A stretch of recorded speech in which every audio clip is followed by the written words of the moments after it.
Hi everyone, my name is Kristi Benvenuto and this is my research article presentation. The article I was assigned to study was examining the effectiveness of psychological strategies on physiological markers, evidence-based suggestions for holistic care athletes by Michelle Dawson, Jennifer Jordan, Hamson Utley, Rodney Hansen, and Michael Olpin. We all know what stress is because we experience it every day, the good stress and the bad stress. Sometimes when someone has too much stress, it can affect their life in many ways.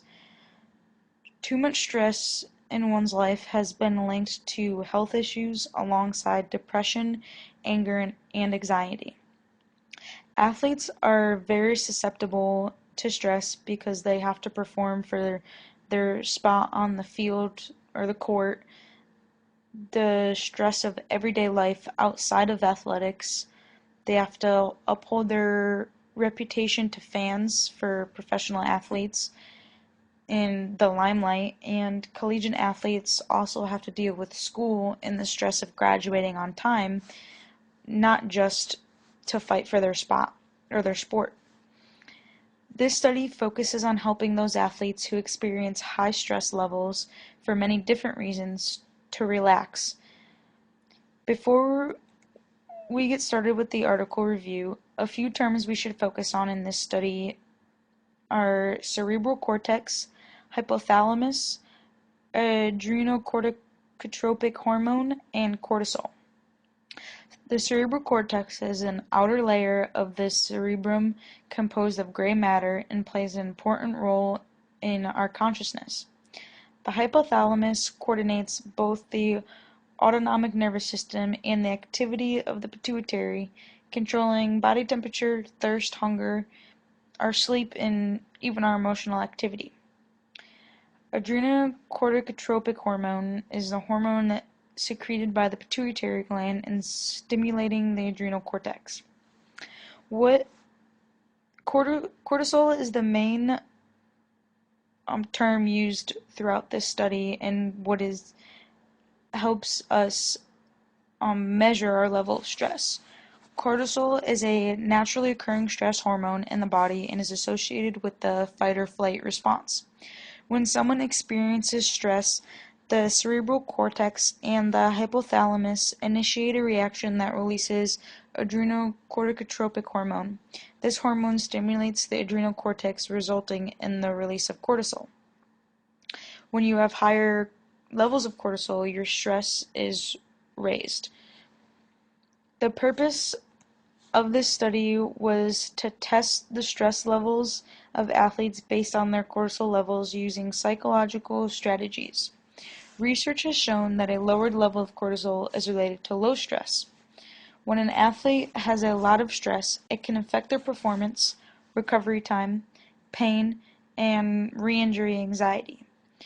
The researchers also wanted to know if cognitive relaxation or somatic relaxation strategies decreased cortisol levels, or if the control group, such as using nature sounds instead of those two relaxation theories, also lowered stress levels. Before this study, the participants were phoned to remind them they could not eat, use tobacco products, brush their teeth, or drink anything besides water 60 minutes before their appointment at the lab. If they had done this 60 minutes before their appointment, they had to reschedule for another day and follow these procedures. Then their saliva was taken with a lab kit before and after the treatment to measure their cortisol levels. Their blood pressure and stress scales were also measured.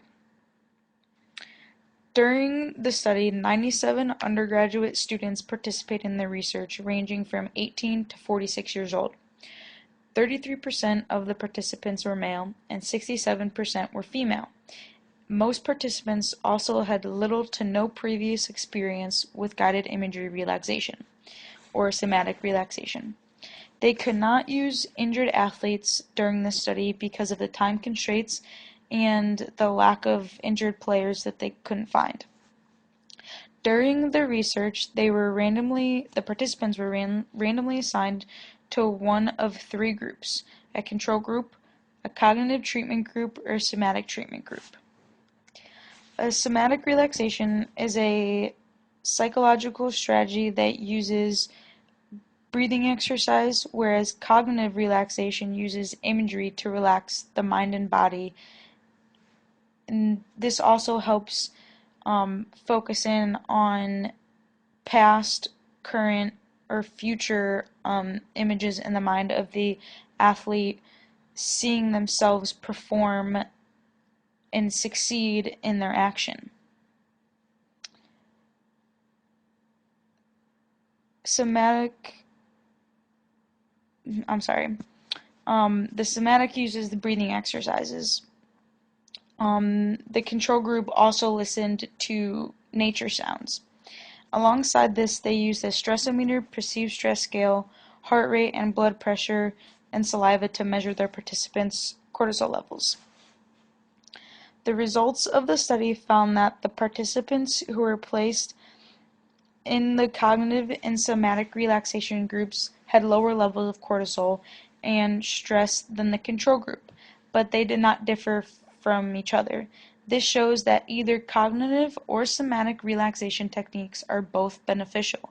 It really depends on what the trainer or the athlete prefers most for themselves. The researchers also found that women had a higher stress level than men. Limitations with this study are important because it's important to consider the time of day when collecting cortisol levels. Research suggests that the best time to sample cortisol is between 7 a.m. and 10 a.m. About 40% of the participants' cortisol levels were taken between this time during the study. The study also is limited to a lab when using saliva because they needed the kits in the lab to detect the amount of cortisol in each participant's saliva.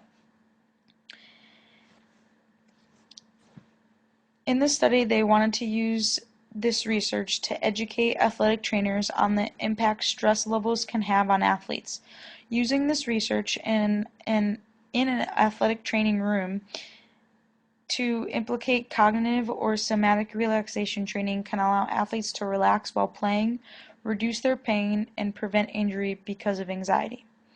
I myself am a former collegiate athlete and have been injured in the past, and I found myself having high anxiety when I was performing the action that caused me to have my injury, and I wish that I had knew or about this relaxation treatment because it could have helped me then, but now learning about it, I can hope to help future athletes that I work with lower that anxiety.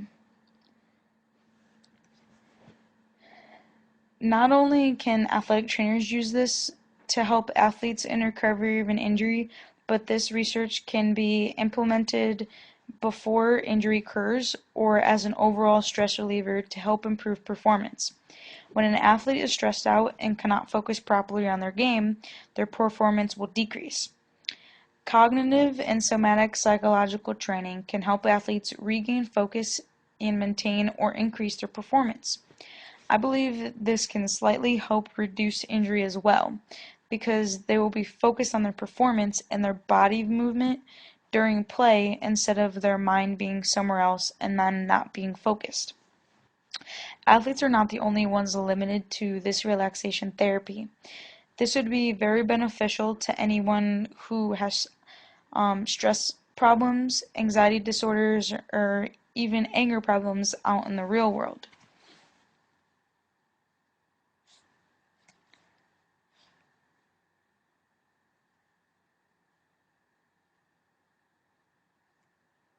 And these are my references.